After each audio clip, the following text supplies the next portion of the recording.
Hı. Bir şey söyleyeyim, peri masallarından masallara ait bir düğüne benziyor yani. Her şey ne kadar parlak, güzel bence olmuştu bu arada. Sanki Lord of the Rings'te final düğünü gibi bir şey yani.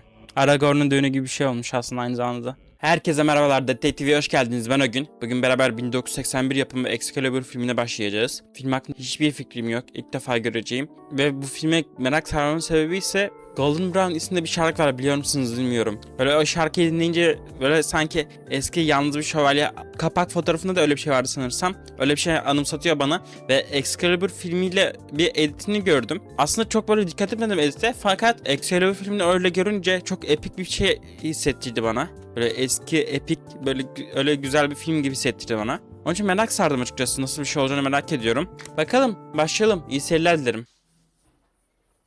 Karanlık Çağlar. Ülke parçalanmış ve kralsız kalmıştı. Bu kayıp çağlarda bir efsane çıktı ortaya. Büyücü Merlin efsanesi. Merlin'e mi dayanıyormuş Excalibur? Başka geçecek bir kralın efsanesi. Kudret Kılıcı'nın efsanesi. Aslında Charlie Hanım'ın oynadığı bir tane King Arthur isimde bir tane film vardı.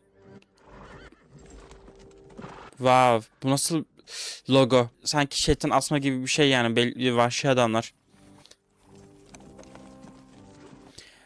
O filmde aslında King Arthur'u görmüştük. Acaba o çektiği kılıç da mı Excalibur'da? Excalibur büyük ihtimal. Excalibur'un hikayesi belki de bu yani. Çakılı kılıç çekme. O kılıç Excalibur'da diye hatırlıyorum. Yanlış hatırlamıyorsam. Çok fazla çünkü filmde falan görmüştüm ya da içerikte. Ama burada orijinal hikayeyi göreceğiz. Bu beni daha mutlu ediyor. Hiç böyle açıp da ben kendim bakmamıştım Excalibur'un orijinal hikayesine. Güzel olacağını düşünüyorum. Belli karanlık çağlar yaşanıyor, bahsedildiği gibi. Büyük vahşetler yaşanıyor ve bunu düzeltecek bir krala, bir savaşçı bir krala ihtiyaçları var. Bu adamımız Atır. Bu adam Merlin'miş bu. Wow. Atır isimli bir savaşçının çok iyi savaşını gözlemliyor Merlin'de. Kılıcını istiyor. Wow. Atır isminde bir savaşçı. Çok iyi bir savaşçı.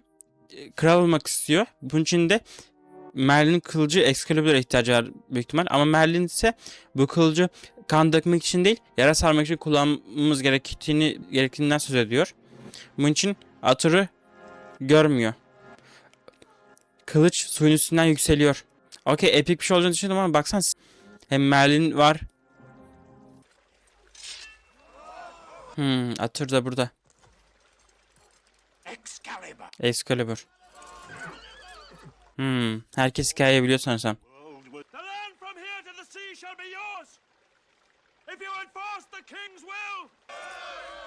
Okey. Savaş bitti, bir anlaşmaya vardılar. Bunu kutlayalım diyor ama wow, kan kardeşliği falan da yapıyorlar birbirlerine.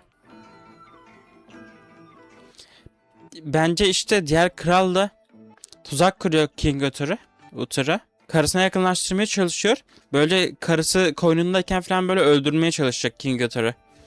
Ve topraklardan geri almaya çalışacak. Bunun için kendi şatosunda yapmak istedi partiyi. Evet, karısını bile bile gözünün içine sokuyor. Böylece bir tuzağa etmeye çalışıyor. Evet, herkes gaza geliyor. Aha, aklı çelini bile. O benim olmalı diyor şimdiden. Anlaşma bozulacak diyor aynı zamanda da. Kafayı bozdu. Tam da istediği şey oldu işte, tuzağa çekti. Lütfen, bir kadın için anlaşmayı bozma, tekrar mı kaleye saldırıyor? Tekrar mı savaş açtı? Evet, öyle gözüküyor. Yani bir kadın için, kraliçe için anlaşmayı bozup da tekrar savaş açtı. Kadın ismi Igraine. Yine Merlin'e sesleniyor. Yine Merlin'in yardımını istiyor. Evet, şehvet uğruna Barışı bozdu. One night. Use the magic. Do it. Savaş kazanmamız için büyü yap diyor. Igraine, Merlin cidden bunu yapacak mı? you will swear by your true kingship. Merlin'e Be what I will. güveniyor ötürü. By Excalibur, I swear it. What is Yani ve istediğini veriyor. Verecek. Shall be mine. Şehvetin meyvesi benim olacak. Çocuğun benim olacak diyor. Olaya bak.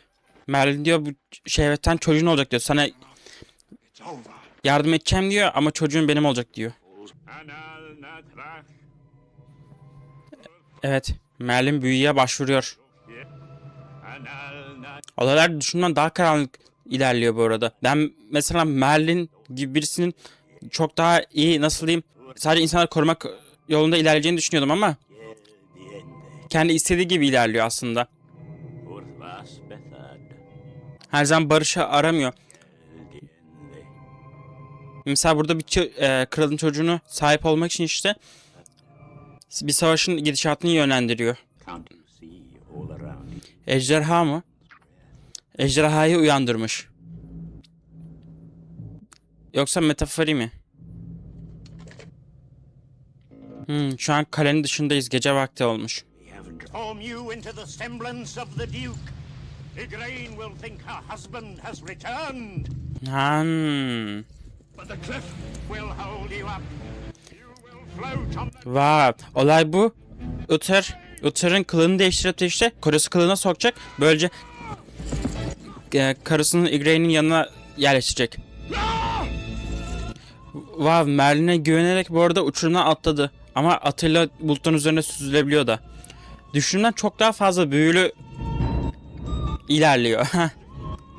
Ve bu olanlar bu arada of the Duke. Duke'ün görüntüsüne bürünüyor. Bu olaylar savaşın aslında gidişatı için değil, adam sadece kendi şehvetini gidermeye çalışıyor.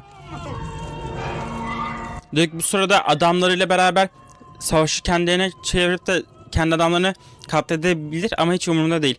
Tek önemli olan şey kendisi Uther için şu an Igraine. Evet. Uther'ın kampını bastı. Ama Uther burada değil. Evet.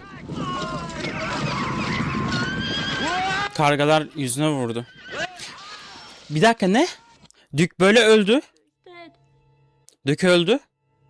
Uther'ı öldürmeye giderken işte bir karga çarpıntısıyla atından düşüyor, öldü. Hush,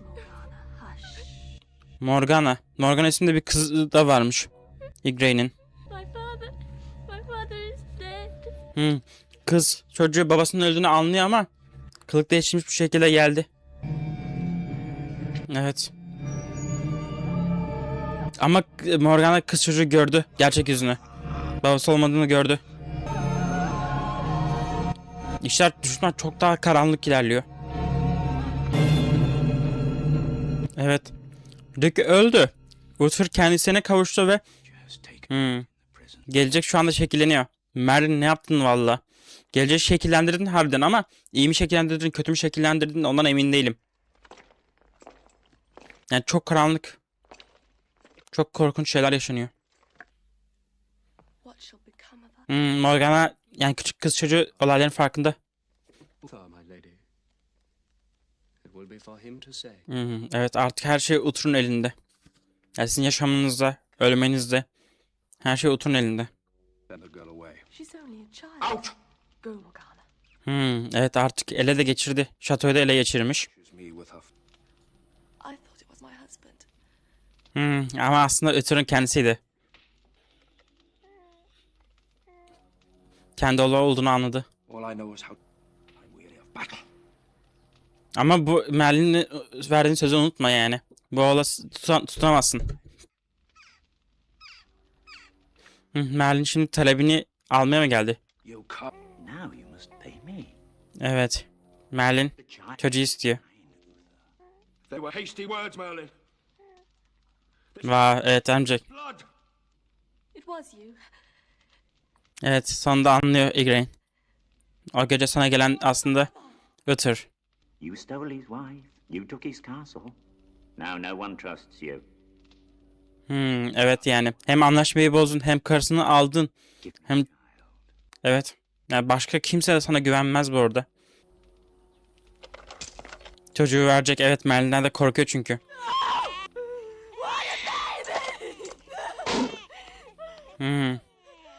Evet, otur olacaklardan korktuğu için vermek zorunda kaldı. Morgan da okuyor. The mother and father of the baby now, Merlin. Bu kız yani çok sessiz duruyor ama çok da şey biliyor aynı zamanda.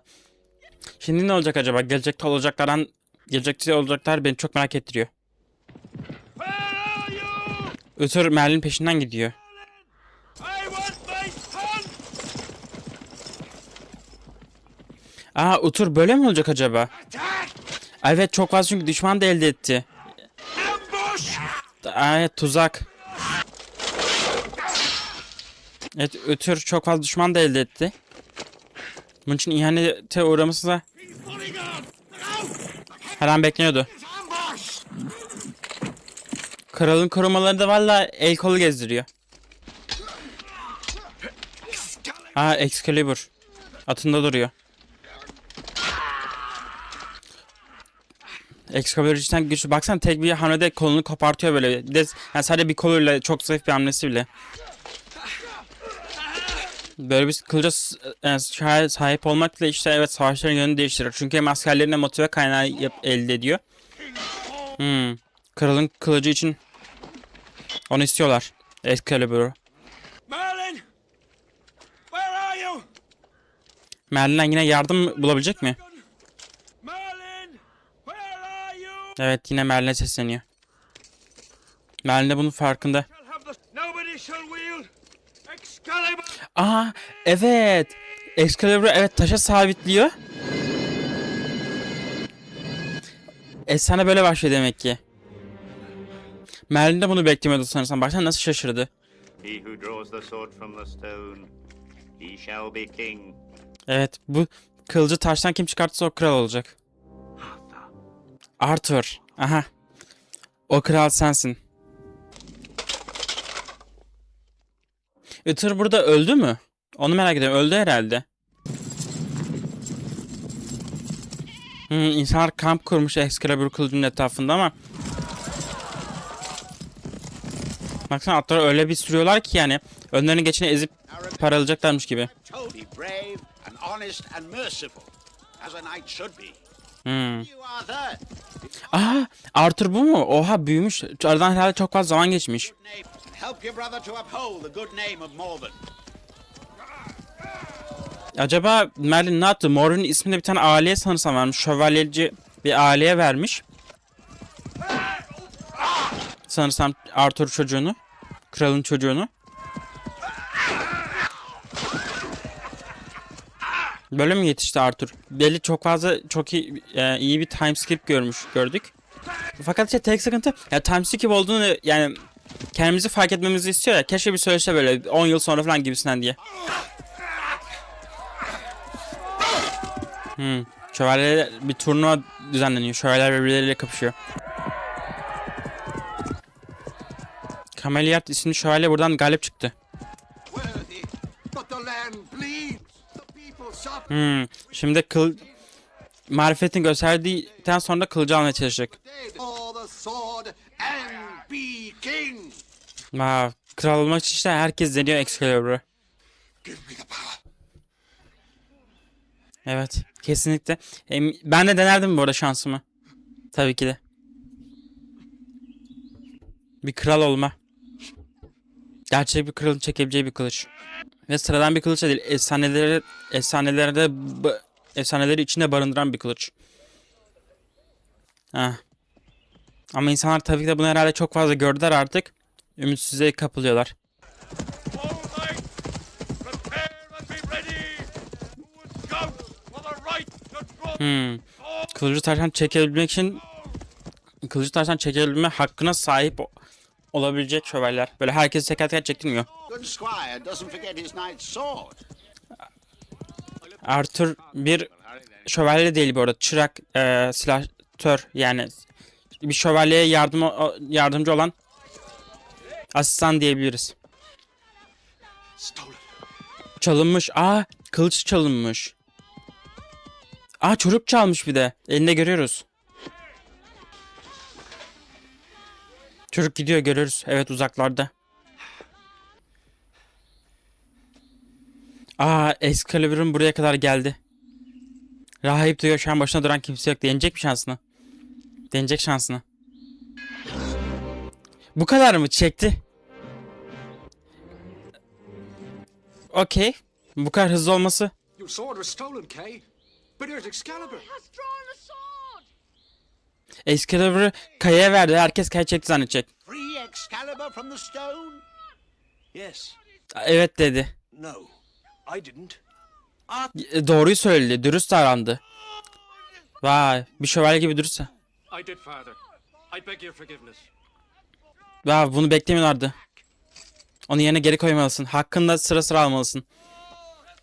Yerine geri koymaya çalışıyor. Ha, yerine geri koydu. Yerine geri koydu.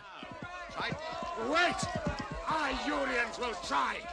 Aa, başkası deneyecek. Tamam, güzel, en azından böyle hakkı olduğunu herkes öğrenmiş olacak. Yani sadece rastgele bir şekilde çekmediğini görmüş olsunlar. Wow. Destek oluyor da bu arada babası dediği kişi Morwen. Come on, Arthur. Don't be afraid. Wow, sen artı yani hiç böyle zorbalama ya da nasıl diyeyim böyle bir çırağa davranır gibi şeysi yok bu arada. Gerçekten hak veriyor, kendi çocuğu gibi görüyor. Okey. Yani bir anda işte çırak bir silahtör kişi. You are king. Wow. The more so because you're not, Aha, dürüst davranıyor. Sen benim oğlum değilsin diyor. and I am not your father. Merlin the magician brought you to me when you were newly born. Wow. Raised Merlin gelmiş, istemiş seni kendi çocuğun diye büyüt diye. It's Merlin. I am Merlin. Merlin de ortaya çıktı bu arada. Early underground, join us against the boy! I saw what I saw. Wow. Boy drew Çocuk kılıç çekti, evet. Bazıları çocukla beraber oluyor. has been Bazılarısı olmuyor. Bu adam burada Profesör X'ten şimdi tam tanıdım. Profesör X bu. Oha. drawn. Gençliği tabii. İlk defa gençliğini görüyorum. You with us or against us? Against you. Wow, size karşıyım diyor. Çocukla beraberim diyor. Merlin gitti bile. Merlin uzaklarda. Merlin peşinden gidiyor şimdi de. Okey, macera böyle başlıyormuş. You will be the land and the land will be you. If the land will perish. Çünkü Arthur böyle yaptı. Çünkü bu ülkenin Because you are king. daha iyi bir krala ihtiyacı var. Onun için Arthur'u babasıyla beraber değil de böyle yetiştirdi. Bir silahtör olarak, daha alt kademe bir insan olarak yetişmeye zorladı. Merlin gözü niye kırmızıydı öyle? Bir gözü kırmızı açık. Uyuyor ama neden böyle? Aa, bir yılan geliyor. Yılanı fark etmedi bir de. Bir fark et... Heh, tamam. Ulan dokundu. Ben de çoktan fark etti zannettim için. Bir tane daha yılan geldi. Bu ne lan? Her yer yılan kaynıyor. Oo, her türlü böcek, her şey geliyor. Bütün canlılar. Bir şeyler yaşanacak gibi. Evet, baksana. Etraf yılandan geçiniyor. And its forked tongue strikes like... Oh, like lightning. Evet. Ama ya ejderha dediği şey sanki böyle metaforik bir şey gibi anlattı. Ejderhayı böyle bir dünyanın parçası gibi anlattı.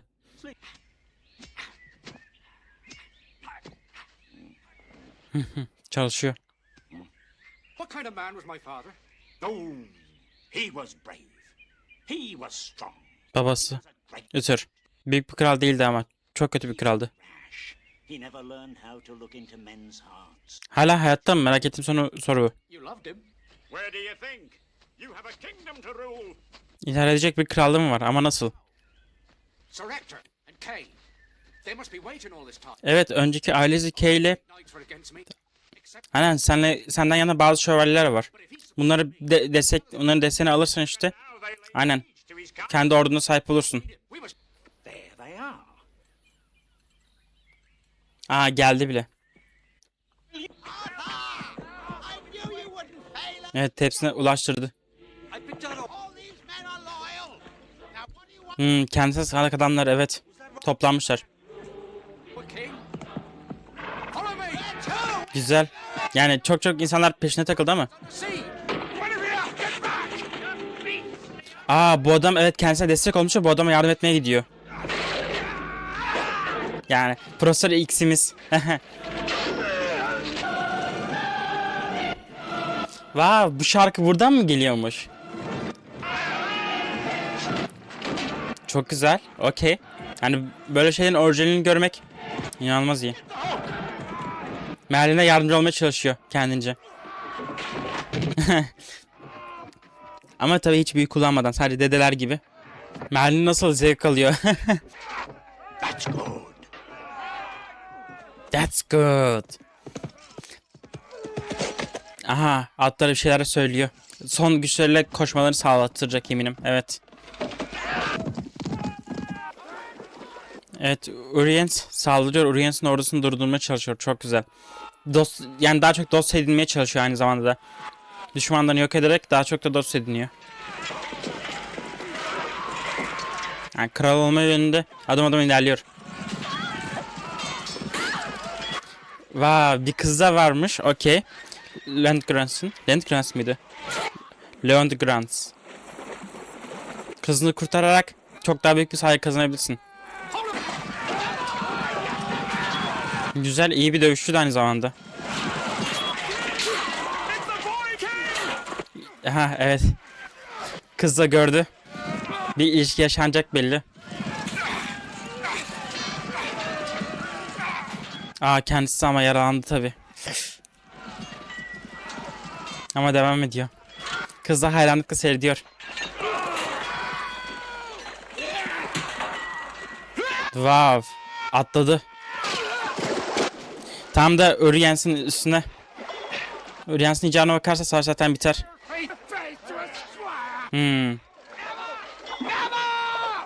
Yemin etmeyecek. Ne yapacaksın şimdi?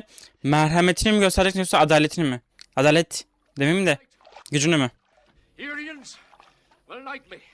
Wow, Excalibur'u vererek işte beni şövalye ilan et diyor. Turn off your mercy. Beni şövalye ilan edersen sana merhametimi göstereceğim diyor. Wow, evet. Burada bakalım ne yapacak? Excalibur'u kendisini de vurmaya çalışabilir. Excalibur'la kendisini. Bu adamı tanıyorum lan. Oha bu adam da çok büyük bir oyuncu aslında. Ama ilk defa bu kadar genç hallerini görüyorum ya onun için. Mesela Profesör X'in de ilk defa bu kadar genç halini görüyorum. İlk çok çıkartamıyordum. In the name of God and my Wow. Yaptı. Evet. Şövalye laneti. arms and the power to meet. And king. I never saw this. Meryem bile böyle bir şeyini tahmin etmiyordu. King Arthur. And I swear allegiance to the courage in your veins. Wow. Bağlılık yemini bile etti. It's I doubt you no more. Güzel. Diğerleri de evet dizisine çekiyor. Aha prensesle baş başa kaldı. Leon Grace'in kızıyla. Few days. Kız da sürekli fazla yakınlaşıyor. Ama ah be. King Arthur adım attı ve kız bunu reddetti. Reddetmedi de yani nazlı davranıyor. Olur. Ama baksana artık ilerlemişler. Evet büyük bir mücadele verdin. Çok büyük adım attın. Yani daha birkaç gün önce silahtördü. Çırak gibi bir şeydi. Ama şimdi kendisi hem şövalye hem de kral. Ya çok güzel bir prenses de var. Kraliçesi. Merlin, can you make her love me? Hayır işte bunu isteme. Bunu isteme aynı baban gibi. Never again. Heh, çok güzel Merlin sonunda bir de asla de. Evet asla. Arkada. Ulan. Liam Neeson. Liam Neeson'ı sanırsam. Schindler'de sunan bir sürü filmi zaten var. Liam Neeson'ı gördük. Neeson diye mi söylüyorum emin değilim ama Liam da ismi. We're not listening. Your heart is not. Love is death as well as thine. That's it. He. Guinevere mi ne öyle birisi var. O adam hem sevgilini alacak diyor. Hem yani senin kraliçeni alacak. Well, before you can Hem de sana yönetecek diyor. pulling and jumping about. Ama sen bunları dert etme diyor Merlin'de. Sen ülkeni huzura kavuşturmaya bak. Nasıl gerçekleşecek? Then, of course, it's too late. Too late. Kurabiyeyi yedi bile. Belki kurabiyeyi yemek işte kaderini değiştirebilir. Olay bu. Not engage in single combat. I'll go again. No, I will.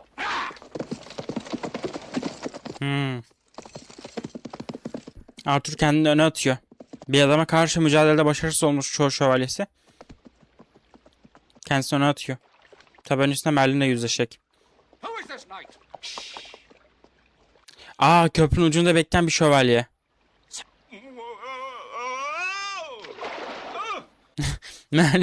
Merlin'in bu hallerine giriyoruz. That's all? Bu adam senden zeki birisi diyor Merlin de aynı zamanda. Köprünün ucunda bekliyor. Who are you? What do you seek? I am Lancelot of the Lake, from across the sea, Lancelot. and I have yet to find a king worthy of my sword. That is a wild boast. Lancelot da çok böyle Humility. tanıdık bir isim gibi geldi yani. Sanki efsanelere Curse. hitap eden bir isim. I have never met my match in joust or duel. Wow, yani dengimi bile bulamadım diyor. Dengin birisini arıyorum diyor.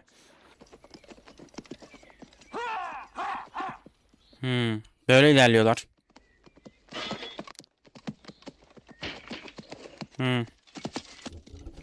İki taraf da eminim hasar aldı ama öldürücü bir vuruş yok.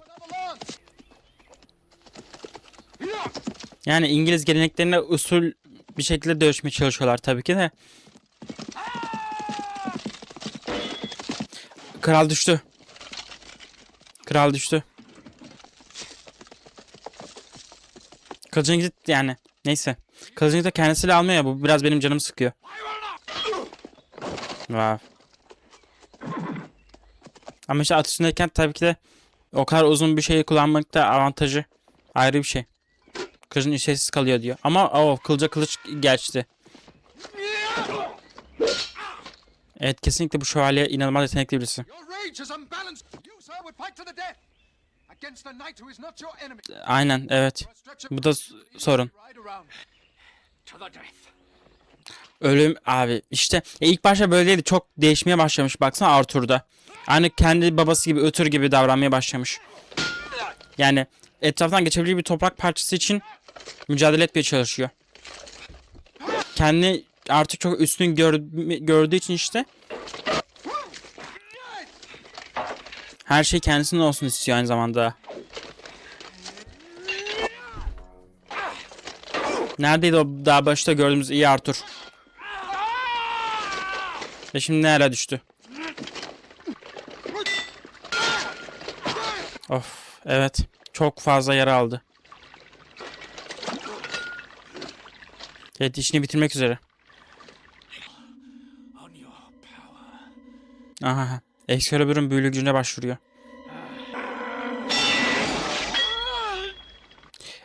Excalibur kırıldı mı?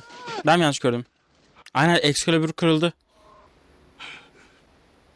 Adam da yendi ama Excalibur da kırıldı. You have broken what could not be. Kırılamayacak olanı kırdın. Nasıl başardın bunu lan? Is Umut kırıldı diyor, artık senden kral olmaz diyor. Broke it. My rage broke it. Ona öfkem gururum kırdı. This excellent knight who fought with fairness and grace Hmm, was meant to win.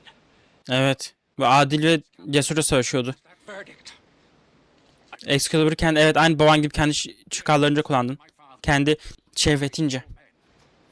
not to serve the vanity of Aynen, kibrince kullandın işte. Tek bir adamın kibrine yönelik olmaması gerekiyordu bu Excalibur. Merlin de bunun farkında. Ne oluyor? Denizden bir şey geliyor. Bir deniz perisi gibi. Gölün neydisi? take it. Excalibur tekrardan mı veriyor? Tekrar mı yüceltiyorlar Excalibur'u? Okey, bir an için düşüşe gidiyoruz gibi gelmişti ama Excalibur'u tekrardan geri aldı. Kendine itirafta bulunarak. Hala da yaşıyor. God, you're alive. This is a great day. For my search is over. Artık senin hizmetkarın da oluyor. I pledge all that I still own. Muscle, bone, blood. Yani böyle bir şövalye yanımızda olması inanılmaz güçlü kılar bizi. Lancelot, you will be my champion. Sir Lancelot. Artık bizim şampiyonumuz oldu.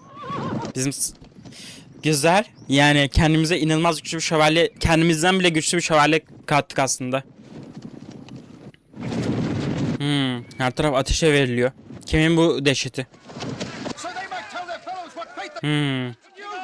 Victory! Her yer zafer kazanıyor. The East deserves again. Her yerde, her bölgede zaferleri var. The wars are over. One land, one king. Tek ülke, tek kral. Merlin, ne oluyor? You are one. Under the stars. Evet, her bölge biri yaptı. Arthur. I was there that night with Arthur, the king. Yani hayat boyu unutamayacağınız bir an bu diyor. Yani kralla beraberdiniz. King Arthur'la beraberdiniz diyor. For it is the doom of men that they forget. Yani kötü bir şey değil. Ben kötü bir şey bekler der diye bekliyordum ama sadece bu anı iyice tadını çıkartın diyor. So that we remember our bonds. We shall always come together in a circle. Wow, Tell of deeds. daire şeklinde toplanacağız diyor. I will build a... Yuvarlak masa şövalyeleri. Evet, bunu daha önce duymuştum. Wow, evleneceğim de diyor. have an end to wield Excalibur. Yani artık Uther'ı geçtik bile. Up the round table. Evet. Tamam, çok güzel.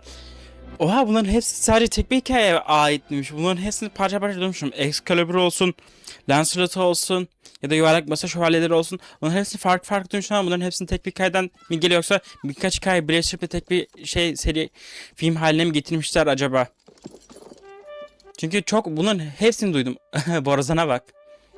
Güzel. Lancelot, this is a great day. Everything is prepared. Aa, Leave at dawn.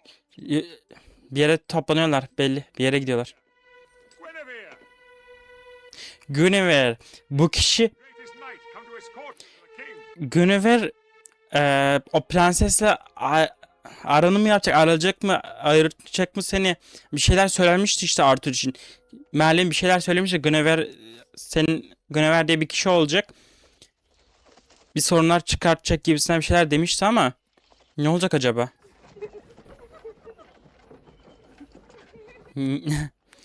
Herkes Lancelot'a bakıp da gülüyor. Ya da prensese mi bakıyorlar? Guinevere'e mi? Ben yanlış anladım. Ben Guinevere diye birisi, bir adam ilk başta gelecek diye düşünmüştüm. Ve bu prensesi alacak diye düşünmüştüm ama bu prensesin soy ismi mi yoksa bir şey mi Guinevere? Bu prensin ismini bize sanki farklı söylemişler diye aklımda kalmış ama Guinevere denilen kişi bu prensesmiş.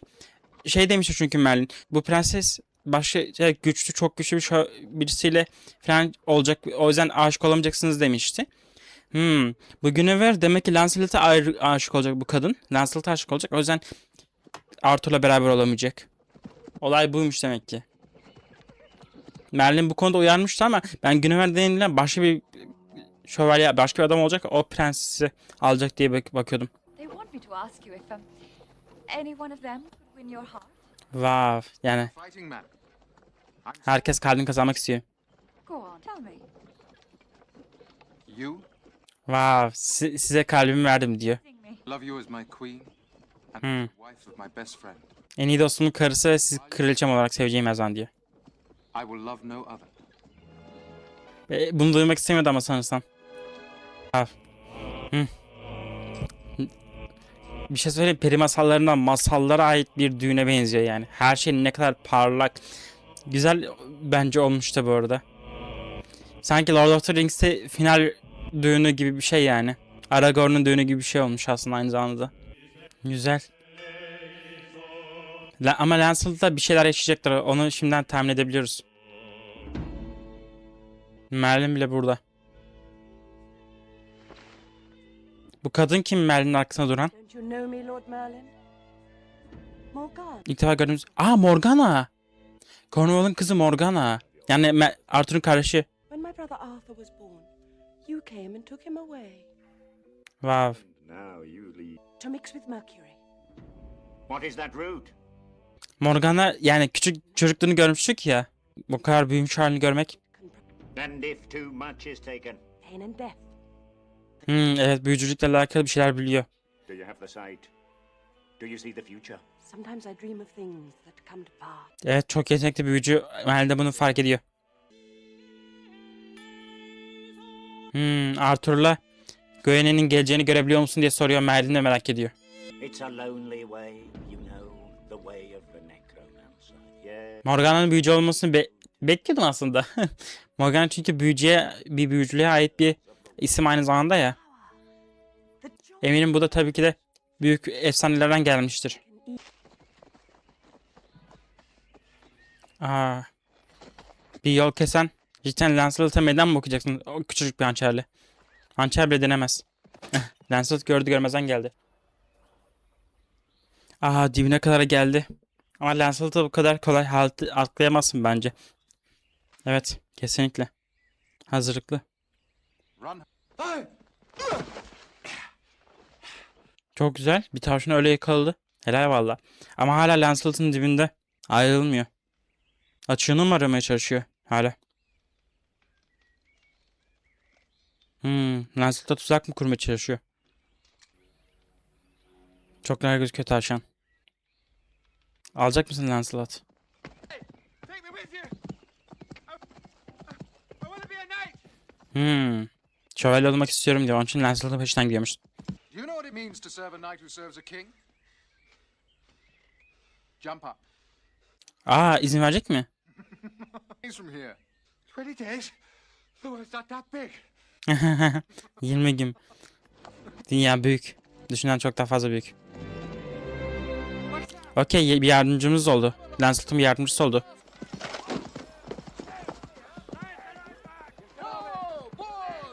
Valla 20 günlük mesafe peşinde koşturmuş. Helal valla.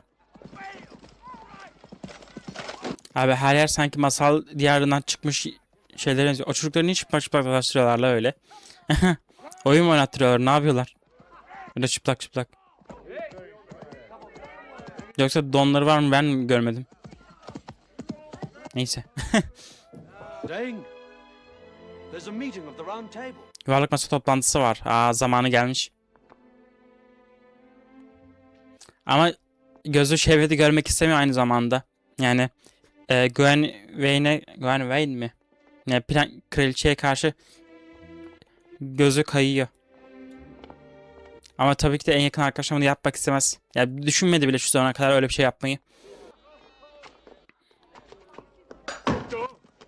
Aa, Merle çarptı. What are you doing here? Yes, and for the likes of you, it seems. Oh, well, then you can tell me the way to the kitchen. Merle'den mutfağın yerini sormak. Nose.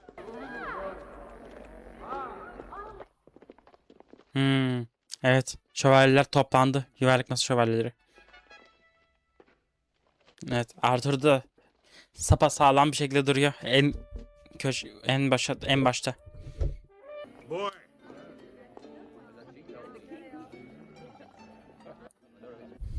Merlin de çocuğu takip ediyor bu arada. Arkada görüyorum hafiften. Kendini gezdiriyor. Lancelot doesn't come once more, but we must fill his cup to show our love for him. Lancelot olmasa bile kaderini dolduruyor. Remember what I told you about them. Guinevere nasıl Lancelot olmasa bile ona karşı şehvetini bardağına bakarak hissettiriyor. Belli aralarında bir bağ var ama Never leave me, Merlin. Morgana da burada. Acknowledge beauty. Can't you acknowledge love? Guinevere ile Lancelot arasında bir aşk olduğu için işte You ache for what bunu hissediyor. Ve bu belki kralın kopuşuna yol açacak diye mi acaba? all your secrets. You said you'd show me everything. I've shown you too much already. Beraber çalışıyor mu aramış bunca zaman? To the king or to my sister? Kız kardeş olduğunda farkındaymış bu arada Morgana'nın. Okey. For years, peace has reigned in the land. Crops Baksana arkada çocuğu bile olmuş. Çocuğu arkada. want. Where hides evil then in my kingdom? Kötülük krallığına saklanıyor. Where you never expected. Nav. Moralimizi bozmayı başarıyorsun valla. I know where. Where, Sir Gawain? Dürüst mü davranacak? Kraliçenin gözü başka yerde mi? You sit at the round table. Where is this evil? Yanı başında mı? Our best and our bravest. Lancelot'ı diyor. Why then is he never here? Without Lancelot, this table is nothing. Lancelot burada olmadan olamaz diyor. Doesn't think of a god. And now to be driven from us by a woman's desire. Wow. In the idleness that comes with peace, I see that gossip has bred its own evil.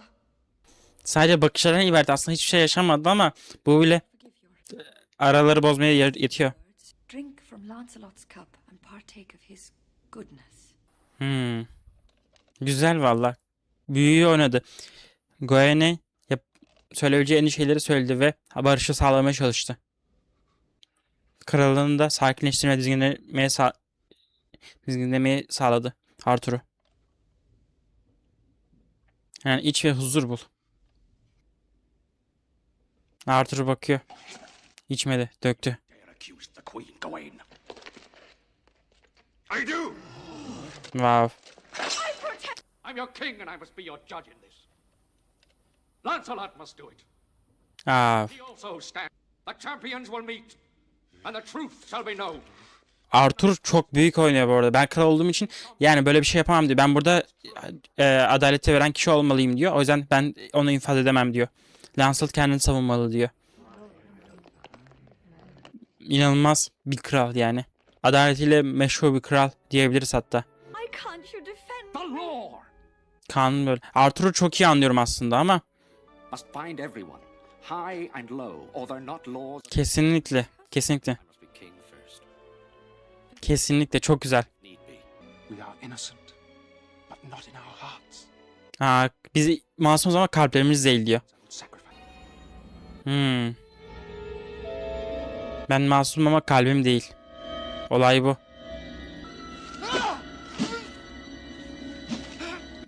Ne görüyor kendi kafasınca?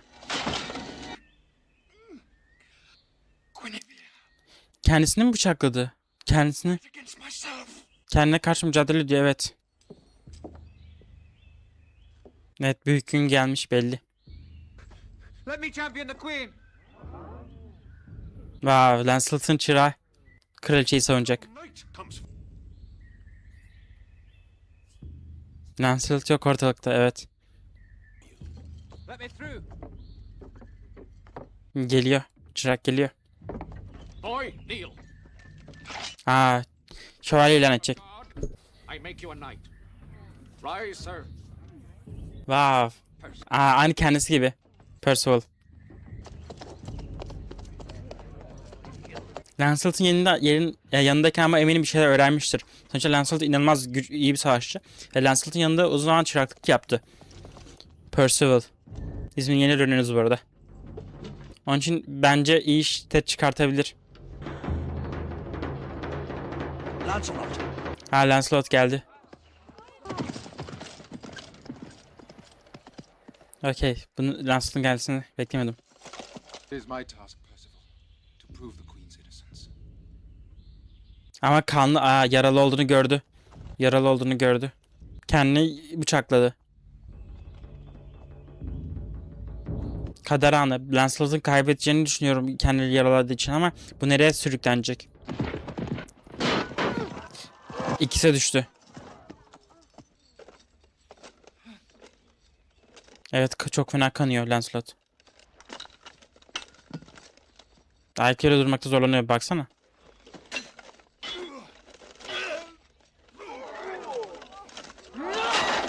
Hadi Lancelot bitir şu işi de yani kurtulalım ya. Yani olabilecek en iyi senaryo burada Lancelot'un kazanıp da işte aynı zamanda kan kaybından ölmesi. Olabilecek en iyi senaryo bu olur. Böyle uzun ve barışçıl bir gelecek görürüz. Hala bakıyor. Okey, Lancelot'u aşağı aldı. Ah, kazandı, tam teslim oldu. The Queen is innocent! Güzel. Tamam. Tam istediği şey oldu. Güzel. Lancelot burada öldü mü? He has no will to live. Bring him back, Merlin, whatever the cost. Hay, bedeli ne olursa onu geri getir diyor. Merlin yapma. Bedeli ne olursa bedeli çok ağır olacak gibi hissettiriyor. Direkt söyledi ve Merlin de yaptı ama ne olacak acaba? Bedeli ne olacak? Merlin will have a son. Yes. Oğlun da olacak diyor. Her şeyin olacak diyor. But a simple yes. That frightens me. Beni de korkutuyor. Should be a in here. Bilmece gibi konuşuyor harbiden böyle sürekli. Yani Lancelot hayata geri döndürdü ama bu sayede kraliçesiyle Lancelot'un ilişkisi olacak. Bu da bedeli olacak aslında. Bu yönde ilerleyeceğini düşünüyorum. Ama bunu Arthur kendisi istedi. Bunun olacağını düşünüp de hatta tahmin olacağını düşünmüştür herhalde. Bedelinin böyle bir şey olabileceğini. Welcome. Which is the greatest quality of knighthood? What do you say, Merlin? Merlin'e soruyor direkt. Bir şövalyenin en iyi özelliği. En önemli özelliği. The greatest. En önemlisi. Blend. All right then. Truth. Dürüstlük. En önemlisi bu. It must be truth. Above all. Bir şövalye dürüst olmalı. Lies he murders. Arthur da aslında olanların farkında. Nasıl hissettiğini de farkında Lancelot'un. Ama zamanla düzeleceğini de ümit ediyor aynı zamanda ama. Ah be. Bir kadın için. Wow. Kraliçemiz Lancelot'un peşinden de gitmiş. Gerekirse beni öldür de diyor. Ah be. Merlin, are they together? Arthur da bunun farkında. You warned me of this. All those years. Evet, yıllar önce uyarmıştı seni. What must I? The gods of once are gone. Forever. It's a time for men. İnsanların devri başladı, artık ben gidiyorum diyor. This is the moment that you must face at last. To be king alone. Bundan sonra tek başına kralsın. Bütün sorumluluk sende. Bence Arthur karakteri, King Arthur bu sorumluluktan bu sorumluluğun üstünden gelecek. Tek başına kral olma yetisi. Burada iyi iş çıkartacağını düşünüyorum. Tabii önünde büyük bir engel var. Büyük bir mücadele olacak. Şimdi Lancelot'tan intikam isteyecek bir kraliçeden intikam isteyecek mi? Yoksa göz mü yumacak olanlara karşı? Büyük bir soru. The time has come for me to go. Artık tek büyücü Morgana kalacak. Where are you going to this place? Here you enter the coils of the dragon. Ejderhanın tünellerine gidilir. I was born. Merlin gücün kaynağı ejderha. Yani ejderhaya mı götürecek Morgana'yı? Look, Bütün kaynakların göründüğü yere getirdi. Ejderhanın inine ve burada her şeyi görebiliyor. Arthur'un da Lancelot'u öldürmeye gittiğini, kraliçesini öldürmeye gittiğini görebiliyor. Then burn me. Gücü aç Morgana. Evet, bütün gücü istiyor. Ejderhanın bütün gücünü. Evet, Arthur başlarına kadar geldi. Kendi gözleriyle de görebiliyor her şeyi. Ejderhanın gözleri. Bunu daha önce Merlin'de görmüştük. Unutulmaya mahkum ediyorum. Morgana'yı yok mu ediyor, anlamadım.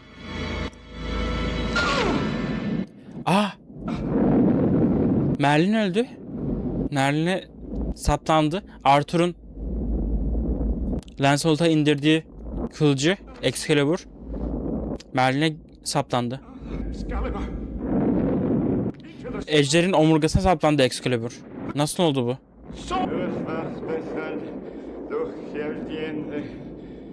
Morgana sözleri falan da görüyor. Gücü kendisi öğreniyor şu an. Evet. O büyülü sözleri kendisi öğreniyor. Normalde Merlin'in burada Morgana'ya yapacağı büyü kendisine sekti bir şekilde ve Merlin kendisi unuttu. Ve Morgana şu an zayıf kalmış Merlin'den o büyülü sözleri öğrenip de işte gücü kendisi ele alıyor sanırsam. Evet, Merlin tuzağa düşürmeye çalıştı ama olmadı. Aa, kılıcı saplamış ama ne oldu? Arthur nerede? Tam ortalarına mı sapladı?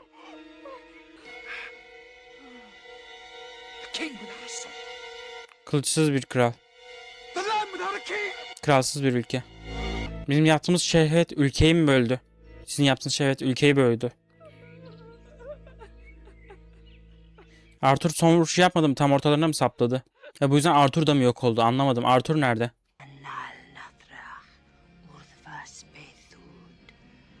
Arthur nasıl bu orada? Aha, Arthur kendi yatağında, tamam. Peki nasıl ejderhanın omurgasına sapladı kılıcı? Aa, kılıç değiştirirse Guinevere yani kendi kraliçesi kılığına girdi. Ve Merlin de söylemişti Arthur bir oğlun olacak demişti. Ama bunun Morgana'dan olacağını bilmiyorduk. Kardeşim. Arthur'un ölümü böyle mi gerçekleşecek? Öldürmedi. Oğlumuzun kral... Vav. Arthur'u hapsedecek ve Morgana kendi oğlunun kral olduğunu göstermek için hayata tutacak. Evet, Arthur'un ve Morgana'nın çocuğu.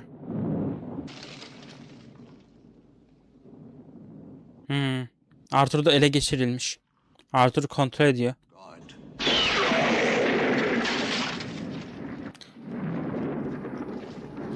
Arthur vuruldu. Yıldırım çarptı. Yıldırım için ne demişti? Ejderhanın öfkesi mi? Daha dünya felakete sürükleniyor. Herkes kral nerede? Dünyamız felakete sürüklenirken kralımız nerede diye sorunuyor. Only the Grail can restore Leaf and Kutsal kadeh. the forests to the edge of. Kutsal kadeh her şeyi geri almamızı mı sağlayacak? Grail can redeem us. Sadece kutsal kadeh bizi kurtarabilir. Seek. Where do we look for it? Çok fazla efsane bulundurmaya çalışılmış bu filmde. Excalibur, Kutsal Kadeh, Lancelot, King Arthur. Arthur çok zayıf. Evet. Öldü mü burada? We will find this Grail or die. Güzel. Yuvarlak masa şövalyeleri kendilerine yeni bir görev adadı. Bu Kutsal Kadeh'i bulacaklar.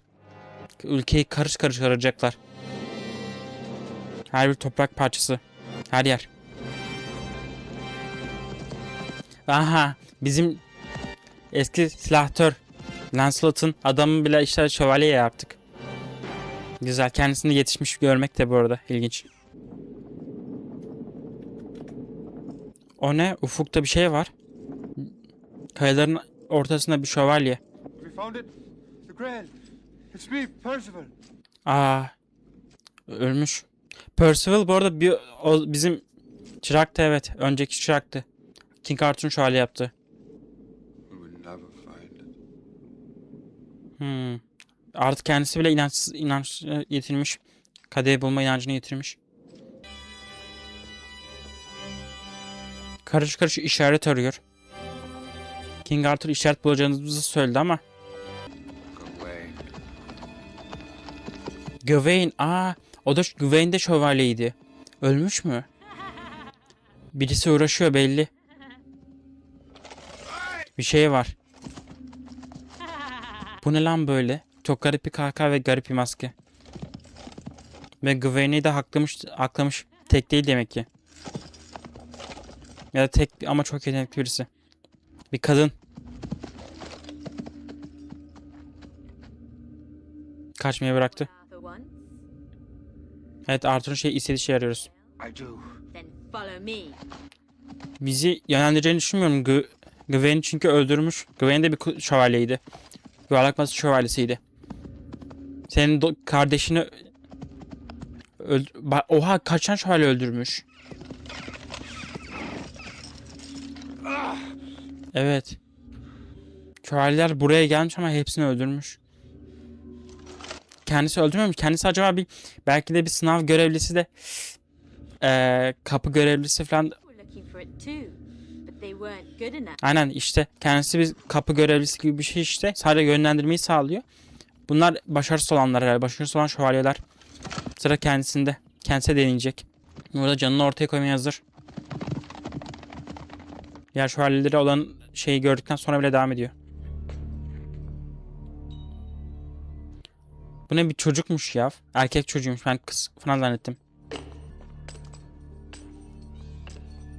Aa, Morgana'nın yuvası. Oo, bu King Arthur'un çocuğuymuş. Wow, King Arthur'un çocuğu.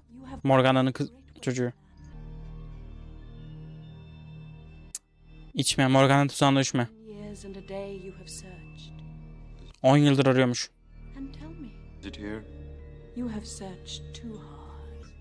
Tuzağa düşme, tuzağa düşme. Lütfen tuzağa düşme. Percival, geleceğin kaderi senin elinde. Her tuzağa düşme.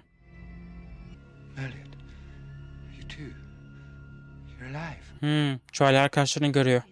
Ama hayatta değiller. Güzel. Direniyor. Oyunlara gelmiyor.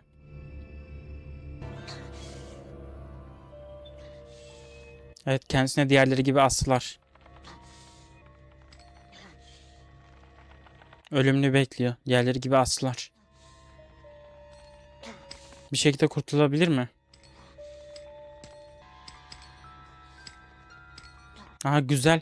Başka bir için ne denir ona ya? Ayağının arkasına takılan o ata vurmak için olan sivri şeyle ipi kesilebiliyor. Az bir şey. Belki böyle kurtulabilir. Percival, sana ihtiyacımız var çünkü. Gelecek senin elinde. Güzel, kurtulmak üzere. Kutsal kaderin lanetine yakalanmadı. Kurtuldu. Arthur, the secret was in my grasp. I failed you. Ama çok az kalmış. Başarmak üzereydin. Bir şekilde. No spear, Büyüyor da çocuk. no arrow, no lance, no blade. No Tanrı kral yaratmaya çalışıyor kendince. by man. You are my message. Şimdi babasını bulmaya gidiyor. Ve kral olmaya. Kendi serüveninde başlıyor. Evet, oğlun senin için geldi. Cannot give you the land. Only my love. Sana ülkeyi veremem, sevgilimi verebilirim. Yours I don't want. Sevgini istemiyorum, ülkeyi istiyorum. Failed. They're all dead. Evet, kim yaptı acaba? I shall come back and take Camelot by force. Camelot'u zorla ele geçireceğim. Şato. Percival, durumun nasıl? Sana ihtiyacımız var.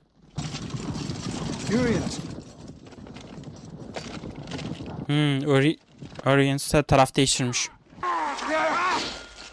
Mi yoksa yok. Yakalanmış. I'll spare your life. Orions'u öldürdü. Wow.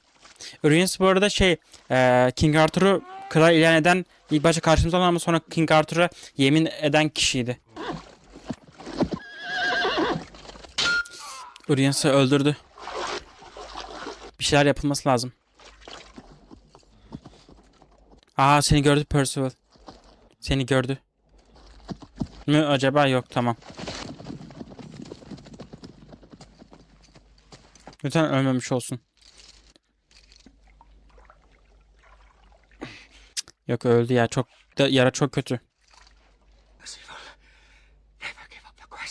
Güzel. Aynen, görevden vazgeçme. You are the last of us. Son şövalyesi sen. Tekrar dene. Sessiz takip et diyor. Seni çağırıyorlar. Denizden bir kıpırdama geliyor. Bir şeyler geliyor.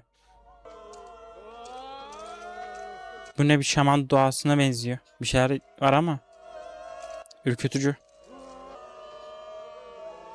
Ha, insanların çığlıkları, insanların acıları, kederleri. Pestilence! Lancelot! Is it you?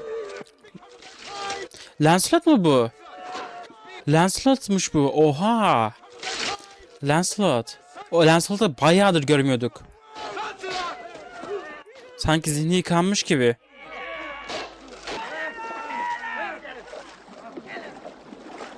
Lancelot'un hala hayatta olduğunu bilmiyorduk. Yani tabii ki hayatta ama hiç görmemiştik bir daha. Evet, yüzmek için zırhını çıkartmak zorunda. Lancelot'a ne olmuş öyle ya? Ulan. Give up hope, Lancelot. Evet, Lancelot'a umudunu getirme. Bir şekilde hafızası mı silmiş? Ne olmuş böyle, kafayı mı yemiş? Elinde bir tek o kaldı. Kraliçenin ne oldu peki? Gönyen. O nerede peki? Aha, tekrar sınava giriyor. Tekrar kadeyi almaya gidiyor. What is the secret? Kutsal kadehin sırrı nedir? Who does it? Kime hizmet eder? Bilmece bu. Bu bilmece çözersen size. Who am I? Arthur mu? You are my lord and king. You are Arthur. Arthur, King Arthur. Bilmece bu. Kutsal kadehi almayı başardı. Ve Arthur'a getirdi. Drink from the chalice and you will be reborn in the land. Yeniden doğacaksınız. Ülkede size beraber doğacak. Ayaklanmaya başladı da şimdi enerjisini geri kazanıyor. Ready my knights for battle. They will ride with their king once more. Krallarıyla bir kere daha sefere çıkacaklar. Güzel. Now, my brother, I shall be. Wow. Kay hala yanında bu arada. Şimdi kral gibi kendisi için savaşacak. Güzel. Helal valla Percival, çok iyi iş çıkarttın. Savaşa hazırlanın. Güzel. Son savaşımız. Morgana'ya karşı. Morgana ve kendi oğluna karşı. Ülkenin geleceği için. Baksana, adım attığı yerde çiçekler açıyor. Evet. Evet, kesinlikle çok daha genç duruyor. Tam bir kral gibi duruyor şu an.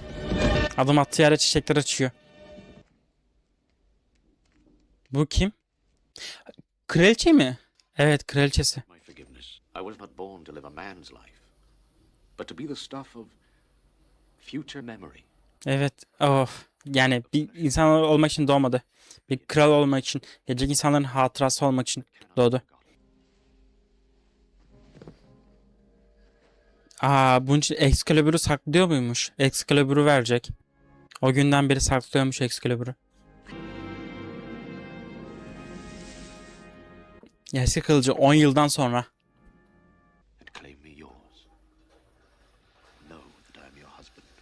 Gelecekten sonraki hayatta beraber oluruz ya. Bu hayatta ama bir kral olarak ülkeyi kurtarmalıyım. Gelecekten sonraki hayatta sıradan bir karı koca gibi yaşayabiliriz. Ama bu hayatı kral olarak yaşamalıyım.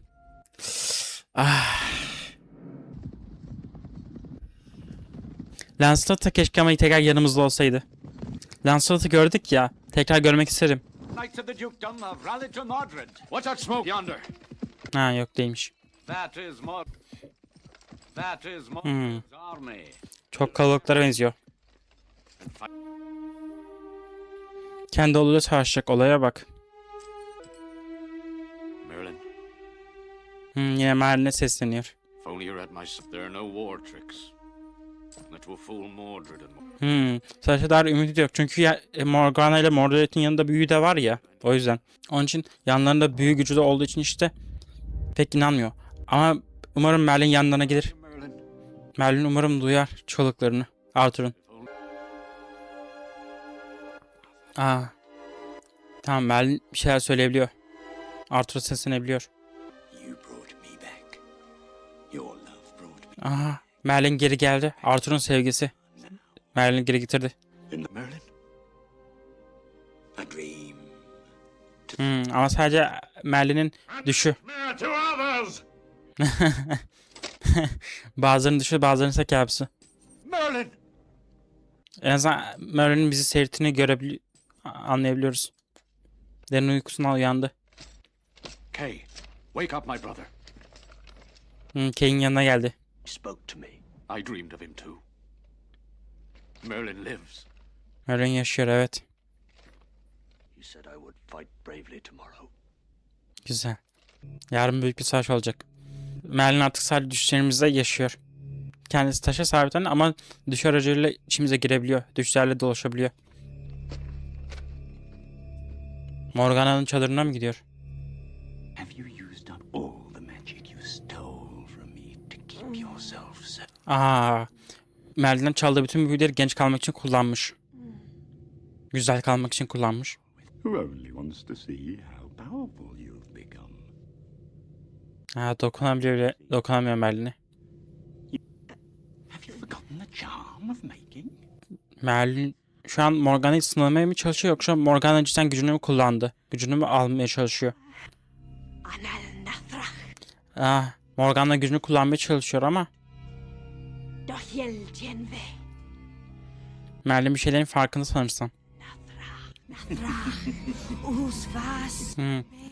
Morgana'nın büyü kullanmasını istedi. Bu büyü bir şekilde Morgana'ya zarar verecek ama nasıl? Bir sis çöküyor. She said there would be no fog. It will stand against us in battle. Savaşta aleyhimize bir durum. Sis. Ve bunu Merlin Morgana'nın yapmasını sağladırdı. Morgana'yı kukla gibi kullanarak buna aracı oldu. Where are you? Mother? Artık evet. Güzelliğini terse etki etti. Yok oldu güzelliği. Of. Oğlunu annesine düşman ettirtti Merlin aynı zamanda da. Morgana'nın sonu böyleymiş. Wow. Merlin çok büyük oyun oynadı. Ve bu sis kesinlikle bizim işimize de gelecek. Mordred'e karşı. Ama şöyle bir şey de var. Morgana bir büyü yapmıştı. Mordred hiçbir kılıç, hiçbir şey öldüremeyecek demişti. Acaba Excalibur öldürebilir mi? Speed of horse! Sadece azınlıktaydılarmış aynı zamanda da. Güzel. Bu sistemi avantajımıza kullanıyoruz. Nereden geldiğimizi de göremiyorlar. Sayımızı da göremiyorlar. Ama hala sanırlıkça çok azız. Mordred nerede? İş Mordred'in ölümüyle biter bu arada. Ama nasıl öldüreceğiz onu da bilmiyoruz. O büyü hala etkili mi? Yoksa Excalibur işin icabına bakar mı? Evet çok kalabalıklar. Sayıca çok azlar. Lancelot geldi. Lancelot geldi. Evet. Lancelot'a ihtiyacımız vardı. Evet en yakın arkadaşı geldi. Güzel. Sadık arkadaştan başka ne isteyebilirsin ki?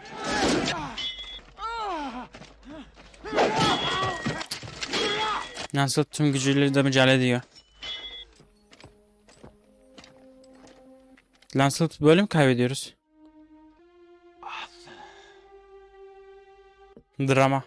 Drama kralı. Bağışla. It is the old wound, my king. Eski bir yere hiç iyileşmedi. Hala kraliçeyi sayıklıyor. Guinevere.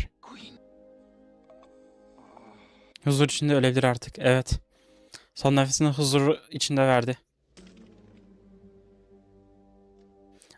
Oğlu burada. Hazır. Bekliyor. No. Percival. Percival da hemen yanımızda. Oğluyla kendisi yüzleşecek. Kendini öldürmesine izin verdi. Ne? Bir dakika. Böyle mi yoksa? Tamam iyi. Tamam. Derisinin Mordred'in derisinin ejderha derisi gibi olacağını, kılıçlarından her şeyin, ona değen her şeyin sekeceğini falan düşündüm ama iyi olmuş. İyi. Öldürebilirmiş. Tamam. Arthur'un da sonu geldi ama Excalibur, Excalibur'u Percival'a bırakıyor. find water. Throw the sword. Durur göle at kılıcı Excalibur'u. Do it and return. Geri gel bir de. Yani o zaman kadar hayatta kalabilecek misin Arthur? Excalibur'u git diri bir göle at. Duru bir göle at. Ve geri gel. Kaldırabilecek mi? Bir de o da var. Kaldırabildi. Çıkartabildi. Yani geri geldiğinde Arthur'un hayatta olacağını ama düşünmüyorum. Sadece mezarlar için gelecek. Şövalyeler için mezarlar için gelecek bence. Percival. Yani o su polisi mi de o olur umarım. At gitsin. Şu an elinde ama kendisine ne olduğunu farkında. Excalibur'a sahip olan kral yetkisine de sahiptir. Ne? Atmadı Excalibur'u. Hayır. Ya bunu tabii ki de kendi açgözlüğünden yapmadığını biliyoruz. Çünkü Percival inanılmaz sadık, yani 10 yıl boyunca aradı ve bize o Arthur'a kadehi getirdi. Güneşe bak. Kızıl güneş. My king, I couldn't do it. Yapamadı, evet. Excalibur, other men. Do as I command. Yine mi git gel yapacak? One day, the king will come, and the sword will rise. Yine mi git gel yapacak? Ah be.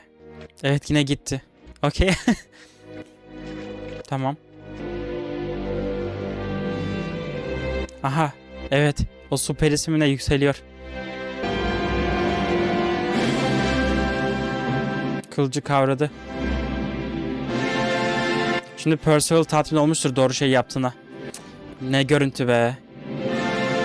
Şimdi git kralına geri dön ve görevini başarıyla gerçekleştirdiğini söyle. Umarım ölmemiştir tabii de. Arthur'a sesleniyor.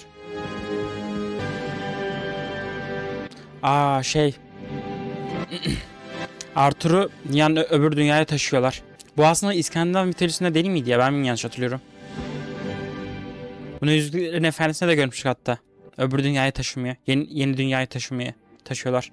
1981 yapımı Excalibur'u bitirdik. Wow. Düşündüğümden çok daha fazla tiyatrovari olmuş. Yani sanki böyle bir tiyatro gösterisini seyrediyormuşuz gibi hissettiriyor. Çünkü geçişler aslında çok fark ettiriyor. Bunu geçişler bu hissi çok uyandırıyor. Mesela normal bir filmde bir geçiş gördüğümüzde hep böyle geçişi olabildiğince bağlantılı ve kısa tutmaya çalışırlar. Ama bu filmde bir geçiş gördüğümüzde aradan her zaman birkaç yıl geçmiş oluyor. Bir sahne normal olarak devam eder çoğu filmde. Araya sadece bir saat birkaç dakika ya da başka bir konuma başka bir konuma geçiş olur genellikle filmlerde. Ama bu filmde sanki tiyatrovari bir şekilde bir geçiş olduğunda bir mekan değişimi değil de tabii ki de mekan değişimi de ama ayrıyeten çok büyük bir zaman değişimi de gerçekleşiyor. Bu önemli bir detaydı. Çok fazla efsanenin nereden geldiğini öğrendik. Lancelot'u daha önce duymuştum. King Arthur'u duymuştum. Merlin olsun, Morgana olsun. Bunların hepsini daha önce duymuştum. Büyük efsaneler bunlar. Excalibur. Ejderha aynı zamanda. Merlin ejderhası. Ama burada ilk defa böyle gerçek demeyeyim de orijinal esere sadık kaldılar onu bilmiyorum. Orijinal eser nasıl bir şey onu da bilmiyorum. Kitap mı? Bilmiyorum, hiç okumadım. Kitabı varsa eğer böyle bir şeyin. İngiliz destanlarına dayandığını tahmin edebiliyorum ama güzel bir şey. Yani bayağı epikti bu arada filmde. Çok sevdim ben. Böyle bir şeyin kesinlikle tiyatrosuna gitmek isterim. Çünkü böyle bir şey filmden ziyade tiyatroya çok daha uygun gibi hissettirdi. Böyle bir senaryoyu tiyatroda görmek de isterim. Percival'a bak ya. Nereden nereye geldi? Aynı King Arthur gibi silahtardan yükselip de King Arthur silahtardan kral oldu. Bundan sonra Percival'da kalan son şövalye olduğu için sanırsam kral ilan edilecek diye tahmin ediyorum. Çünkü kimse kalmadı. Lancelot zaten ölü. Arthur öldü. Herkes gitti. Merlin de bu dünyaya artık ait değil. Sadece düşlerimize göz dikecek. King Arthur'un oğlu da öldü zaten. Şu an sadece Percival hayatta. Percival'ın bu yönde o yüzden kral olacağını düşünüyorum. Kral ilan edileceğini düşünüyorum. Mükemmel bir eserdi. Çok sevdim. Evet, seyrettiğiniz için teşekkür ederim. Başka filmlerde görüşmek üzere. Kendinize çok iyi bakın. Hoşça kalın. Bye.